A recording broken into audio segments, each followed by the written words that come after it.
Ingat, info ini mungkin belum berguna saat ini, tapi pasti berguna di kemudian hari. So, jangan lupa untuk like, subscribe, dan komen. Gratis kok, nggak dipungut biaya. Badan Kesehatan Dunia WHO membawa kabar yang kurang baik. Lembaga itu menyebut pandemi COVID-19 tumbuh secara eksponensial. Pertumbuhan eksponensial merujuk ke kenaikan jumlah kasus perharinya yang memiliki faktor bersifat konstan atau mendekati. WHO mencatat kasus corona di seluruh dunia naik 9% di dunia pekan lalu. Dan ini merupakan peningkatan mingguan ke-7 secara berturut-turut. Angka kematian pun juga melonjak sampai ke 5%. Halo Healthy People, apa kabar? Kita ketemu lagi di vlog My Alkes. Banyak Healthy People yang sudah melakukan vaksinasi COVID-19 bukan? Bahkan ada juga yang sudah memulai mengukur kadar antibodi yang terbentuk setelah vaksinasi, yaitu anti-SARS-CoV-2, kuantitatif. Kuantitatif artinya dapat diukur kadarnya secara jumlah dalam satuan unit per mililiter, di mana sebelumnya hanya dapat diukur secara kualitatif.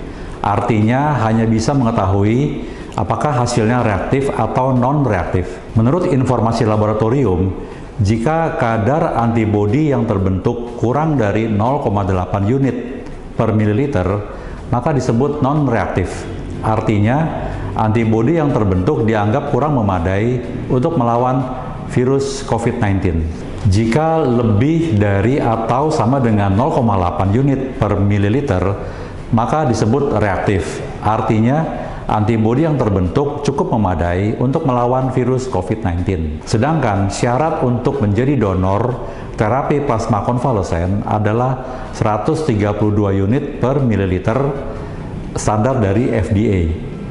Dari fakta lapangan, hasil pengukuran kadar anti-SARS-CoV-2 kuantitatif terhadap mereka yang telah divaksin maupun para penyintas didapat gambaran secara kasar bahwa para penyintas rata-rata mempunyai titer yang lebih tinggi dibanding para penerima vaksin. Bahkan banyak juga yang setelah divaksin 2 kali hasilnya masih non-reaktif. Maka timbul kekhawatiran di kalangan penerima vaksin.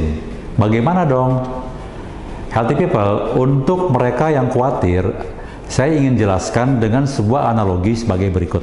Ada 3 orang juru masak yang belum pernah membuat pizza. Kepada mereka masing-masing diberikan sebuah pizza dan sebuah buku resep agar membuat pizza. Setelah dipelajari, maka sang juru masak mulai membuat pizza. Juru masak pertama berhasil membuat 1 buah pizza. Juru masak kedua berhasil membuat 5 buah pizza. Sedangkan juru masak ketiga berhasil membuat 10 buah pizza.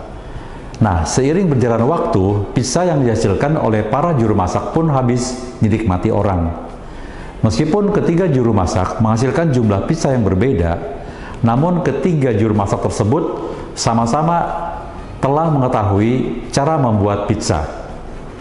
Jika pada suatu hari ada permintaan pizza, maka ketiga juru masak tersebut telah siap untuk membuat pizza, bukan?